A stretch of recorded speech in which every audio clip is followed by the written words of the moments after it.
Jump! Fox! Jump! Jump! Fox! Jump! Hello, ladies and gentlemen. Welcome to episode 7 of the JumpFoxJump podcast. And with me today, Mike Harradence. What's up, Mike? Hello, Don. Hello, Mike. How's it going, man? Very well, very well. Thank you so much for joining me today. Mike is an ex-coworker of mine. Mike works for and writes for PSU.com. That's PlayStation Universe. Don't you, Mike? Yep, I sure do. Yep, it's been over 7 years now. Amazing. And you're kind of like the main head honcho there now in terms of producing content. Yeah, I'm one of the full-time guys there. The other being my boss, Steve. Yeah, so I'm working all day, Monday to Friday, churning out news and doing some features and reviews. Man, living the dream. Yes, sir. Admittedly, Mike has been doing that. He's been like the top producing guy for years. Well, I had you on 2 episodes ago, and we had a very interesting chat about jelking. Yes, we did. Yes, joking. Yes. We don't have to. Well, Mike, sorry. What is jelking exactly? Very briefly. Okay. For those of you who missed out, it's basically a way to make your manhood bigger. All right. Doing exercises. So that's all the explanation we need, and we don't have look to it up. Yeah, look it up. Just look it up. Or just listen to the other podcast. We don't have to talk about jelking today. Today, Mike and I have a few things lined up for you guys. First off, I want to talk about, I need to tell you, Mike, because I haven't even told you yet what I've been up to.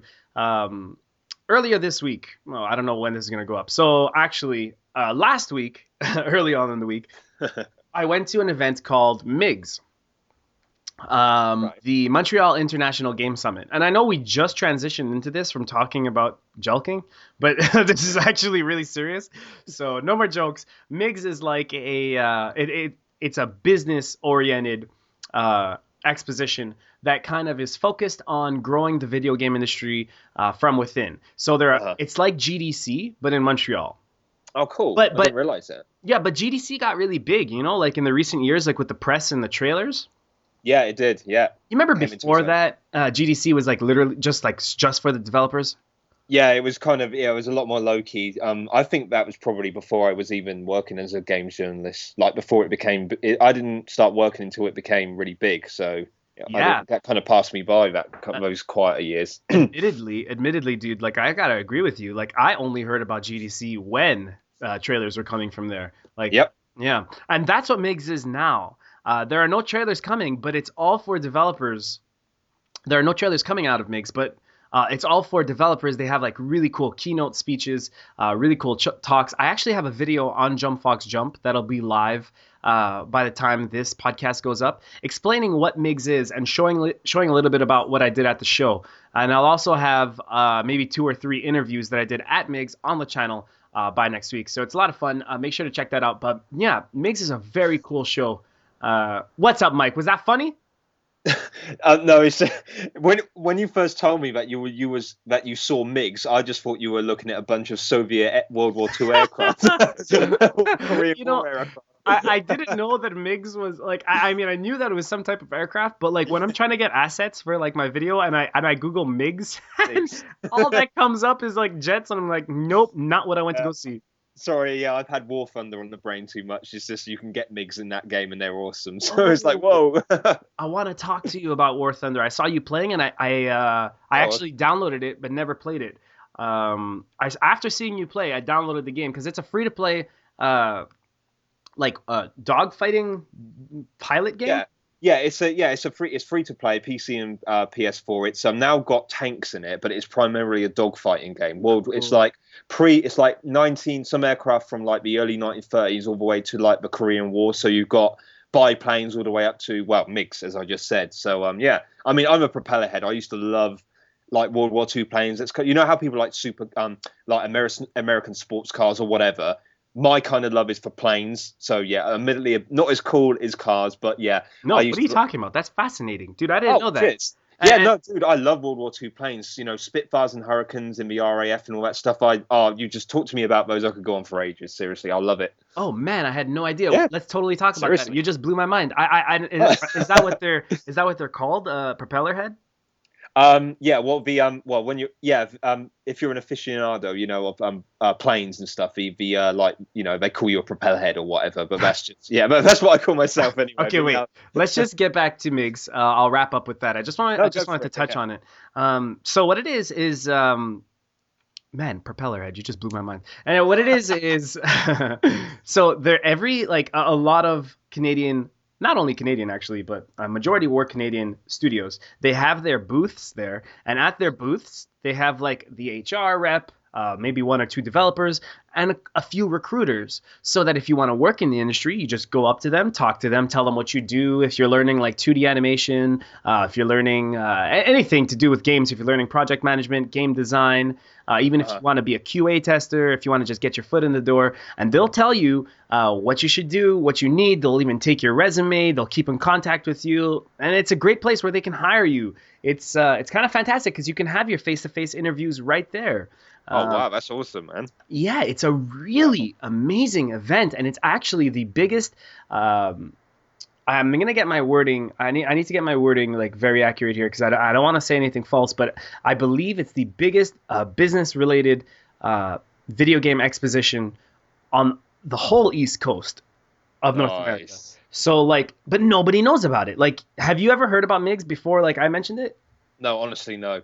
No. When you said MIGS, like I said, I see planes. That's it. Yeah, exactly. Yeah. But it's a very cool place where like it's great for opportunities. And the thing is, tickets are really expensive. But if you can like get a pass, like it is open to the public, but tickets are really expensive. If you can get your business to send you there, if you can expense that, then it's totally worth it. If you could get like, if you're press, if you can get any sort of media pass and you cover the show, then it's totally worth it. But that's right now maybe the one, I don't want to say flaw, but I want to say drawback of the show is how hard and expensive it is to get in. So it's the largest game development event in Canada and the largest on the East Coast. So I want to take back what I said about the business. It's just the largest game dev event on the East Coast, but you wouldn't know it because nobody hears about it. And nobody hears about it because it's not about the press. Even myself going there as a quote unquote journalist, there wasn't much for me to report on. I wasn't able to record the live panels, although I could talk about them. There was some really cool ones. There was the co-founder of Riot Games was there. The streaming director at Twitch, the head program director at Twitch was there. Some dudes from Insomniac, some dudes from SCEA, from Blizzard, from Bungie. Oh wow, that's so cool. Oh yeah, dude. Like we're talking like huge names. Oh yeah. Square Enix, Ubisoft, like really big ones. Warner Brothers. Really, really big. I for the first time I tried the Oculus Rift.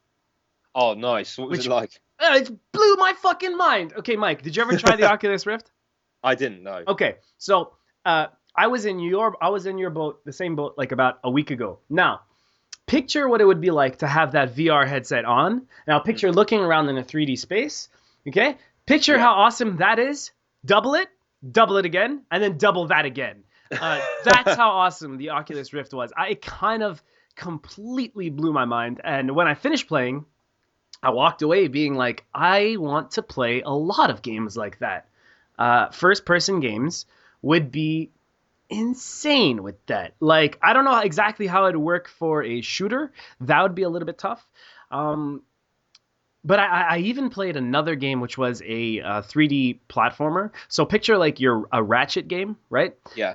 Or like it kind of reminded me of Conker's Bad Fur Day actually. But your camera control was the Oculus. So if you look around, you're looking around the world, but you're still controlling that character on screen with an analog stick. Not the best way to use the Oculus, but still really cool proof of concept.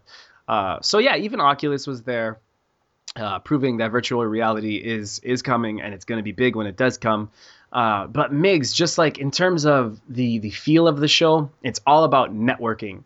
You talk to developers, you talk to industry professionals and experts, and they can share with you their insight and expertise, and it's really inspiring and at the same time educational. And that's why I'm making that video on JumpFoxJump. That's why that video is up, so that I can tell more people about what MIGS is. Because I feel like more people should know. Although I'm talking about the general public. Industry professionals definitely do know about MIGS. I mean, they fly in just for MIGS and to network with each other, like to go to the after parties, to talk to each other. Because it's like I said, it's like GDC, like back in the day, or even now, I guess, but maybe now a little bit less so. Back in the day, GDC was so important for developers. Like you would go there and learn so much. Like I remember a few years ago we heard about Insomniac releasing some of their tech at GDC that they used on Resistance for free, and that was amazing for a lot of indie developers. Like you show up there and like, hey, you just got some new tech to use. That's really cool. And so that's kind of what MIGS is. Ideas, strategies, business development, and technology. And it's intense. It's intense to be there and be a part of. And I put up that video saying that I wouldn't be surprised if one day soon, or one day in the next couple of years, we see the next big video game engine coming from MIGS. That'd be sweet. The bigger the show gets, it's going to fall into that same GDC thing where it's going to be about Ubisoft's going to go there. Like Ubisoft showed up this year showing off Far Cry 4 and Assassin's Creed Unity, before they came out. Yeah. So that's where I got a chance to play Assassin's Creed, which I have some things to talk about. Oh, wicked. But yeah, so I can see it going down that road where like Ubisoft, already the big wigs at a business meeting like this, or like at a networking conference like this, Ubisoft brought their big games to show off, So I'm like, as this grows, it's already really big, but as this grows, that's just going to happen more and more. Oh, yeah. Mm-hmm. So that was MIGS 2014. If you want more coverage of it, make sure to check out JumpFoxJump. I had a great time. The staff there organized this year really well. It took place at the Palais de Congrès, which is the Montreal's convention center. Overall, really good show. I'm a little bit upset that the after party didn't have an open bar, but that's just because I'm an alcoholic. So, Mr. Harradence, I understand that you also went to an event, correct? Yeah, I did. I went to, just a couple of weeks back, I went to the Golden Joystick Awards in London's O2 arena. Well, not MB Arena itself. It was in a smaller one, but MB O2, yeah. Oh, I'm so jealous of this. I've always wanted to go to the Golden Joystick Awards. Like even years back, when I just first started getting into video games, I remember checking out the Golden Joystick Awards. And honestly, even when I was younger, I kind of wanted to be a hipster about it. And I always preferred the Golden Joystick Awards. Like those awards are legit, or at least they used to be. I don't know about anymore. So tell me, man, like what did you see there? How was the show? It was really good. They had a small, like, sort of the ceremony itself was like in one of the smaller venues in the O2, and they had like a British comedian on. I can't bloody remember his name now, but he was. I think he's on a show called Mock the Week, Ed something or other. So I apologise if he's for some reason listening. But yeah, it was good. They had there was a lot of awards to give out. They had I remember that The Last of Us Left Behind got best storytelling. It got best gaming moment for the Kiss, with Riley and Ellie. Cool. I know DayZ, or Zed, however you want to pronounce it, got a couple of awards as well, and Assassin's Creed Black Flag also got quite a few awards. And the biggest surprise was actually it surprised because it's just a shock because of the other, if you've got things like Call of Duty out, but Dark Souls 2 actually got Game of the Year. Obviously, which is a great game, but with all these other things like Call of Duty and Battlefield and Assassin's Creed, you didn't think that, it's slightly more niche, I guess. Yeah. But at the same time, to be fair, Dark Souls 2 did sell very well. It's I think after Dark Souls 1, the series is kind of like gone from cult favorite to more. Mm-hmm. I don't like using the word mainstream. I know what you mean. Describe it, yeah. But no, that was great. But they had an after party as well, which was just it was great. I've never seen so many people from the games industry pissed out of their brains. It was just hilarious.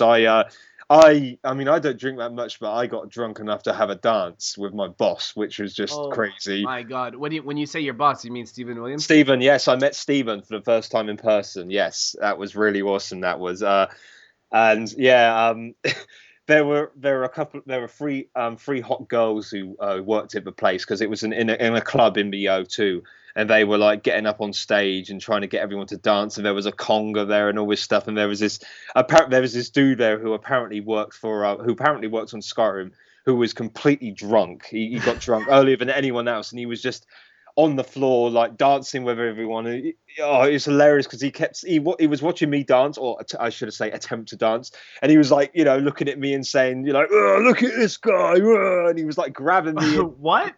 Yeah, he grabbed me and he was like, "Hey, this guy's dancing. Wow, look at this." And he was like, he got his picture taken, got his mate to take our picture and stuff, and kept like pulling me forward to his mates and pointing at me, saying, "Look, this is how you dance. We love dancing." And I was like, yeah.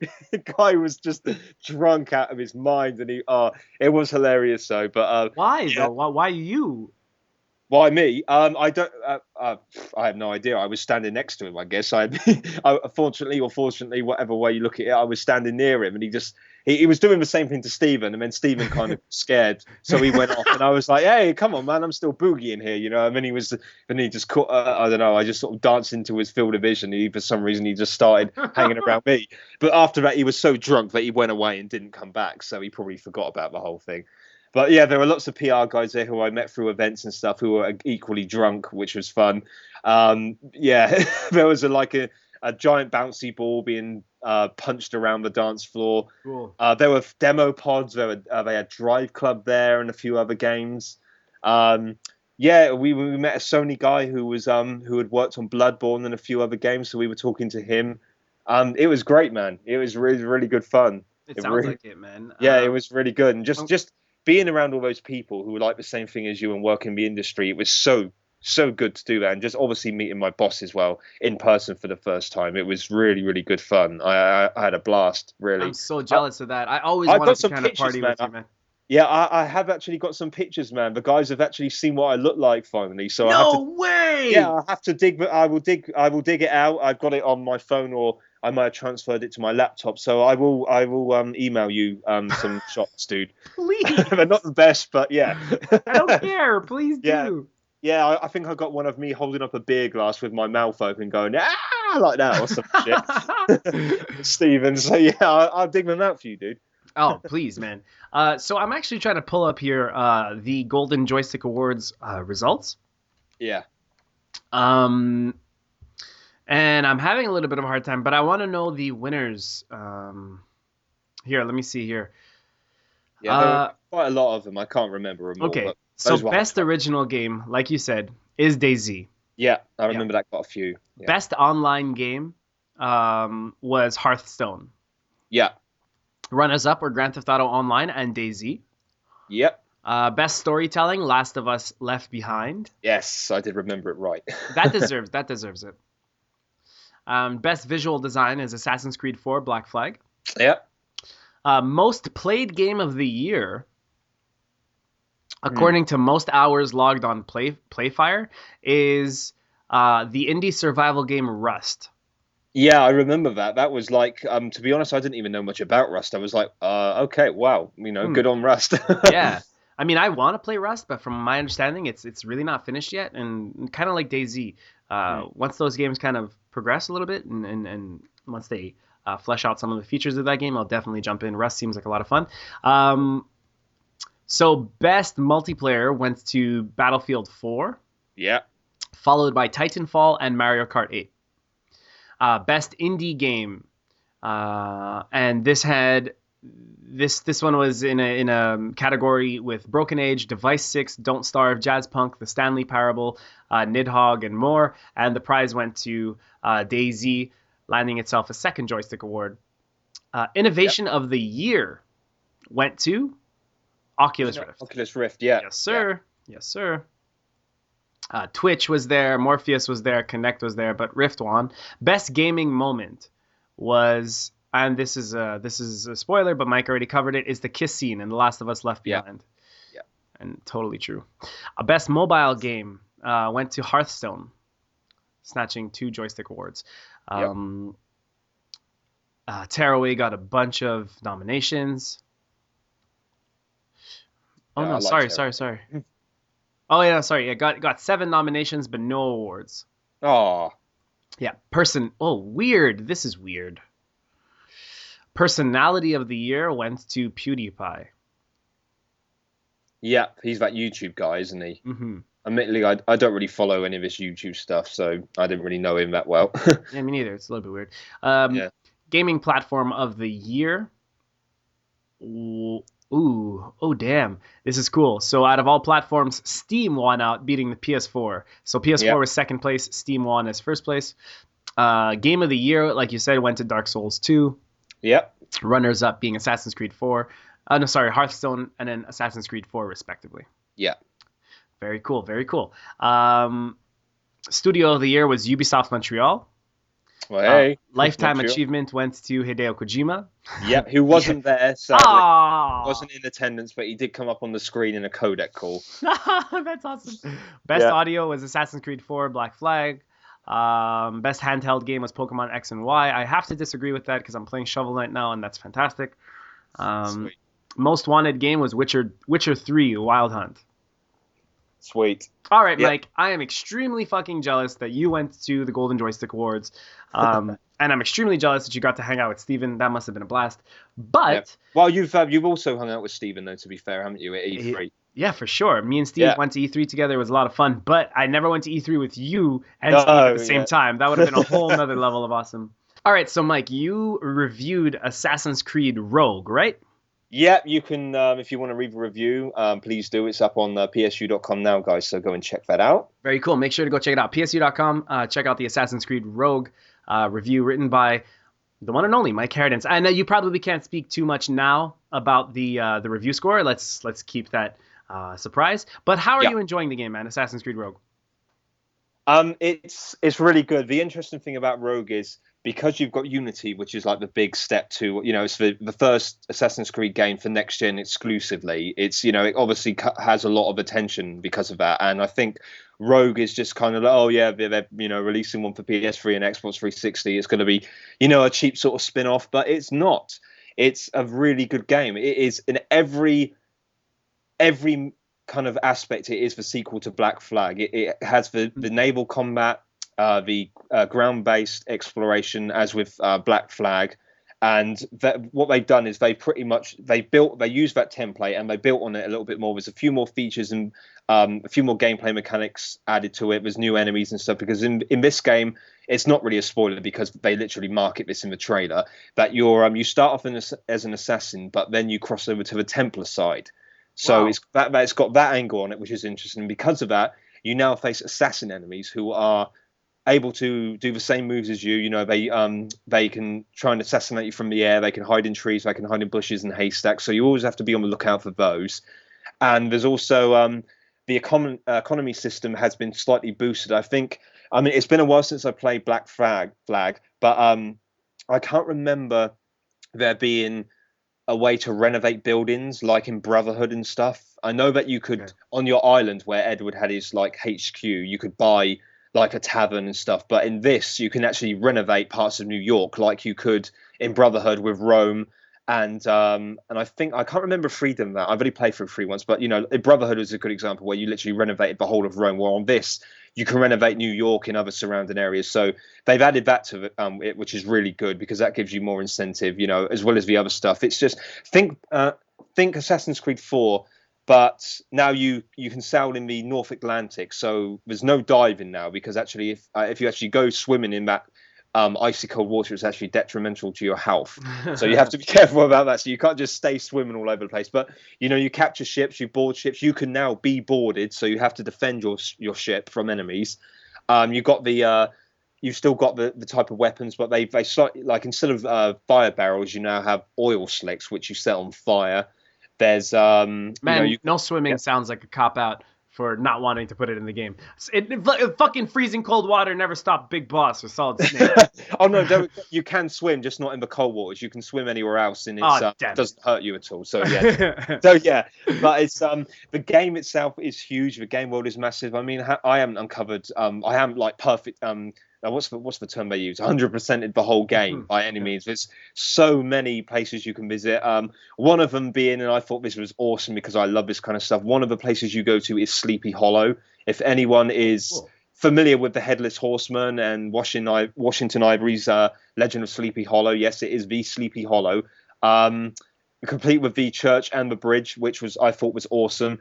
So, whereas Edward was in the Caribbean, you're now in in North America around New York and all those kind of states. So the architecture and the kind of topography is a lot similar to Assassin's Creed 3. There's a lot of lush kind of forests and stuff.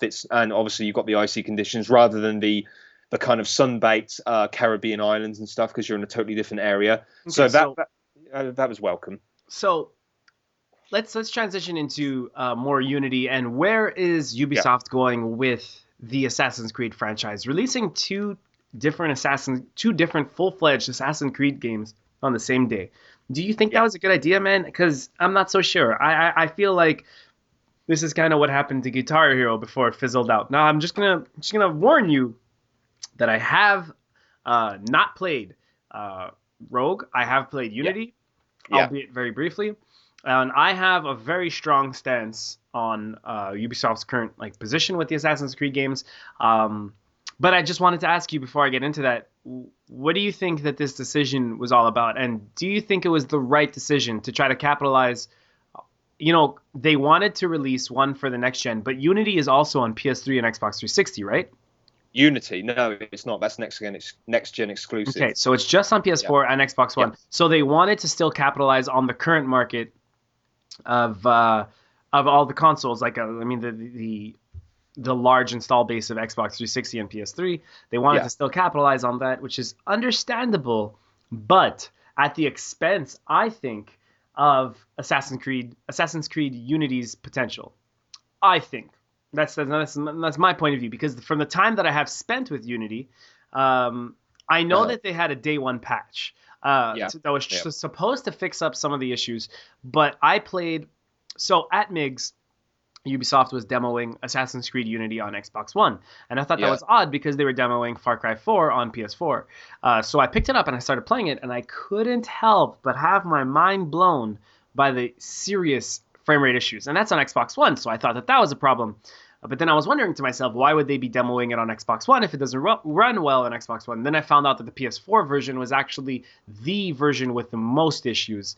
That's true. That's what I read, yeah. And I just can't understand releasing your game with that amount of technical flaws that were included in Assassin's Creed Unity when it came out. Now, I know that they were supposed to come out with a day one patch, but what the fuck? Screw the day one patch. You shouldn't have to download a day one patch. It's a fucking day one patch. The game should have just been released. I understand that they had a few extra weeks to work on it when it went to mastering and when they were pressing your discs, but I just think that, it's a big company like Ubisoft. I hate seeing games come out broken like this. I hate it. It grinds my gears. I hate seeing games come out broken, and I hate when they sacrifice quality of the game to make a release date. It just drives me wild, and I feel like after reading some reviews online, some people are kind of into Unity and some people not so much, and I just... PSU.com, not to throw you guys under the bus or anything, but you had a very favorable review for Unity, and I won't even talk about that. We're talking right now about the kind of what seems the forecast. The forecast seems like the fall of Assassin's Creed. It's certainly not the series' most high point. And would you compare Rogue to some of the best Assassin's Creed games that have come out, or do you think Rogue is kind of not the best?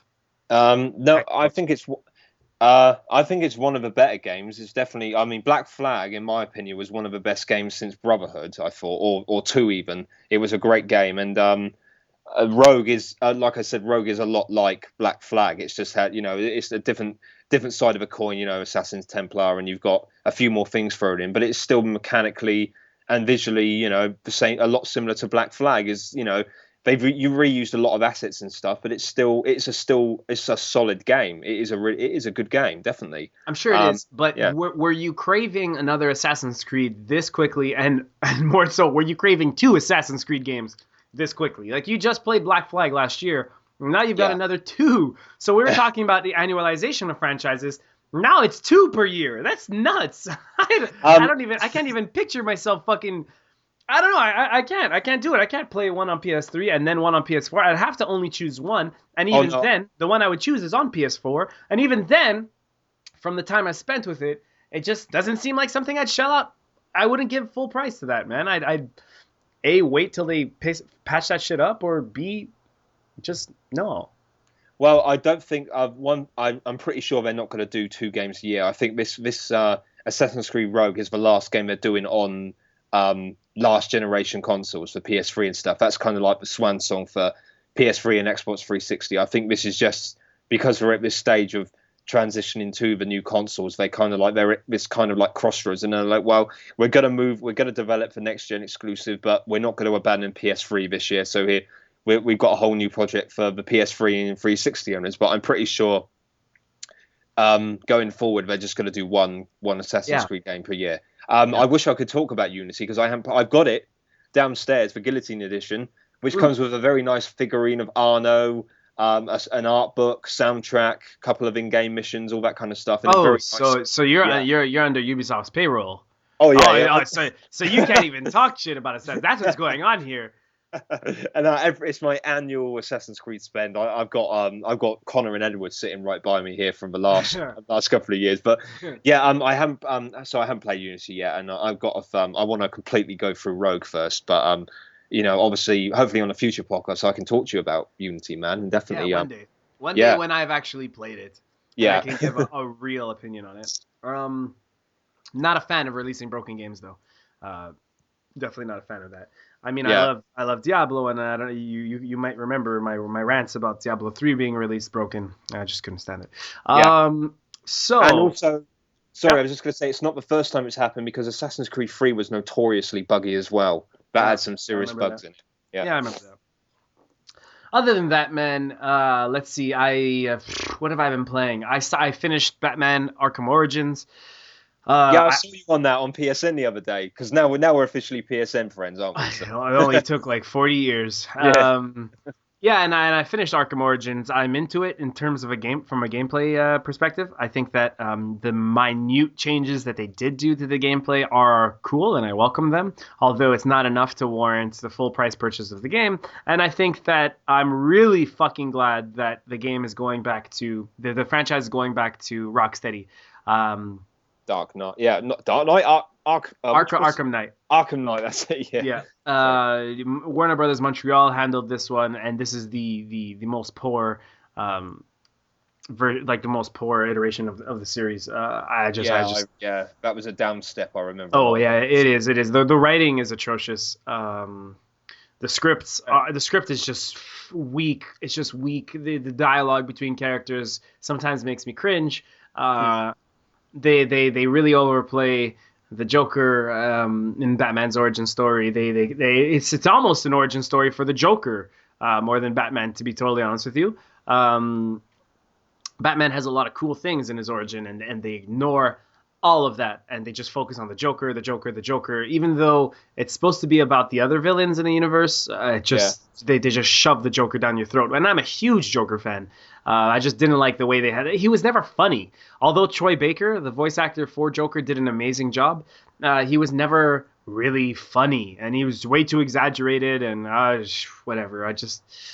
I really enjoyed the game, and I'll probably play it again. I'm not sure if I'm going to go for a platinum, but I'm just so glad it's going back to Rocksteady. Warner Montreal kind of, yeah.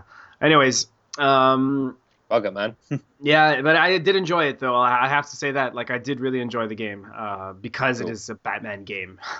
Other than that, more superhero stuff. I've been playing some Injustice, Gods Among Us. Sweet. Yeah, that's a very decent fighting game. Very good.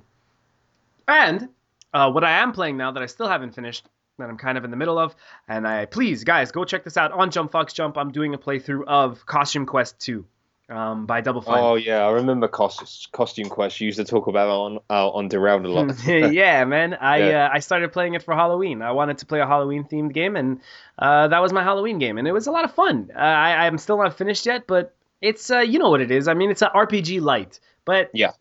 It's fun to pick up and play sometimes. Just you don't have to break your mind. It's no Skyrim or anything, but still a lot of fun. Cool, man. Yeah. So what about you? Anything else other than Rogue or anything?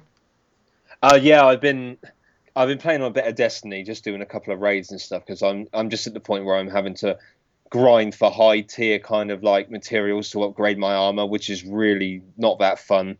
So I haven't been on Destiny as much, but I still enjoy teaming up with some guys. Apart from that, I've been on War Thunder, which I Oh yeah. mentioned back there. So I've been getting back into that again, trying to get unlock some more planes for like the Russians and the Americans and stuff, and just playing a few lower tier battles as a Brits because I like the Spitfires and Hurricanes, and in the higher tier battles it's just too you just get totally destroyed by jets and everything, so it's just ridiculously unbalanced. So I'm like, yep, back to lower tiers with me. Oh But yeah, I man, love that game. I should jump in with you. I downloaded it, never played it. Is it easy to get into? That's a good question. It's not that difficult to control. No, there are some good tutorials there, and I think that if you have no experience at all with flight sims, I think you'd be okay. But you definitely don't want to approach realistic or simulation battles. Just stick to arcade because that is, as you can probably tell, it's much more. It's a lot easier to control. The flight models are a bit more generous, and it's pretty much where you just go in there and just shoot the crap out of people. You don't have to worry about anything. Simulation and realistic battles are for more.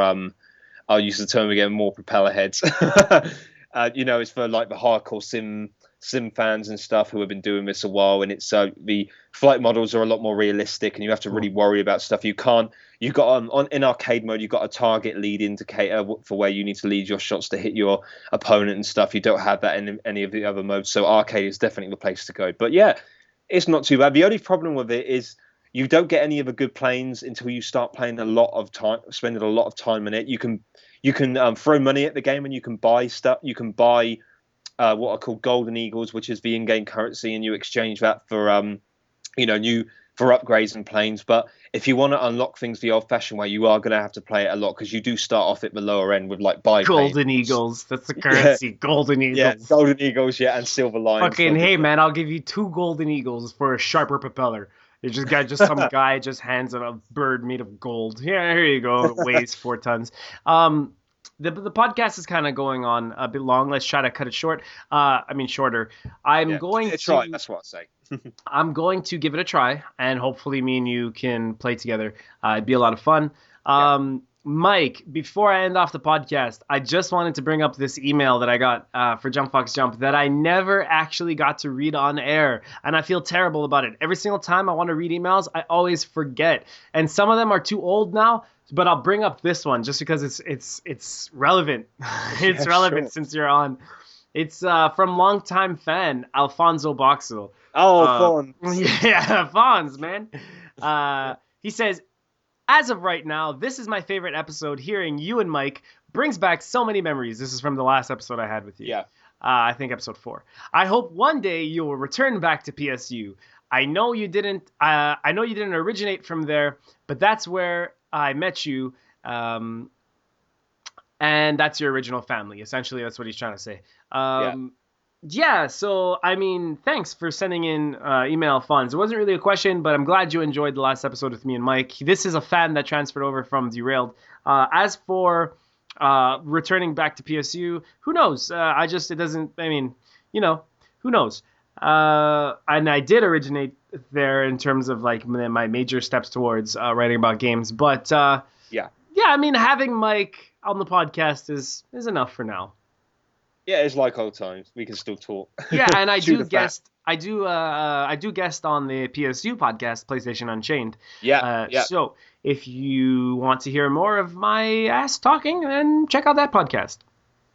Sweet. And with that, you can follow Mike's work at psu.com. Make sure to check it out. He writes news daily, reviews, previews, everything like that. That's Michael Harradence, ladies and gentlemen. Michael, thank you for joining me. No problem. It's been great, man. Thank you for having me, dude. All right. And if you want to follow me on Twitter, it's at DonOther. Make sure to check out the channel, JumpFoxJump on YouTube. I've got a lot of Let's Plays there, podcasts, interviews. Just make sure to check it out. Share it with your friends, please, because I'm still in the growing phase. I'd appreciate it. And other than that, Mike, any last words? Just thanks for having me again, man. Oh, and your Jump Fox Jump cosplay video was fantastic. It was so hilarious. Brilliant. Thanks, man. Yeah, I that was really brilliant. enjoyed doing it. It was a lot of fun. And there's actually one more coming. So Great. far, there's part 1 and there's part 2. So there's 2 parts up right now.